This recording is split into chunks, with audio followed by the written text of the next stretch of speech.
मुंबईतल्या निकृष्ट रस्त्यांवरून भाजपनं एकनाथ शिंदेंना घेरलं। कामात भ्रष्टाचार झाल्याचा आरोप। शिंदेंच्या उपस्थितीत सोमवारी बैठक घ्या, विधानसभा अध्यक्षांचे आदेश। विधान भवनातील दुर्मिळ ग्रंथसंपदा अडगळीत। दालनं चकाचक करताना ग्रंथ अडगळीत। विधान भवनाच्या गॅलरीत दुर्मिळ पुस्तकांचा खच।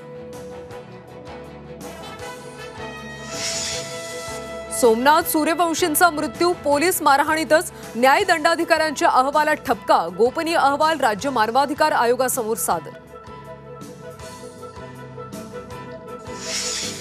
प्रशांत कोरटकरला हायकोर्टाकडून सुद्धा तुर्तास दिलासा नाहीच। आजची सुनावणी पुढे ढकलली। पुढची सुनावणी 24 मार्चला।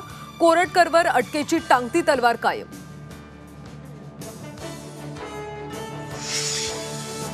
जयकुमार गोरेंवर गंभीर आरोप करणाऱ्या महिलेला अटक। खंडणी प्रकरणात सातारा पोलिसांनी केली अटक। प्रकरण मिटवण्यासाठी मागितली होती 3 कोटींची खंडणी।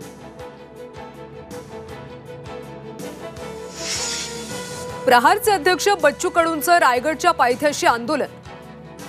पाचडमध्ये बच्चू कडूंचं अन्नत्याग आंदोलन सुरू। राज्य सरकारच्या धोरणावर बच्चू कडूंची घणाघाती टीका। उपसरपंचाच्या हत्येच्या घटनेनं जळगाव हादरलं। कानसवाडाच्या माजी उपसरपंच युवराज कोळींची धारदार शस्त्रानं भोसकून हत्या।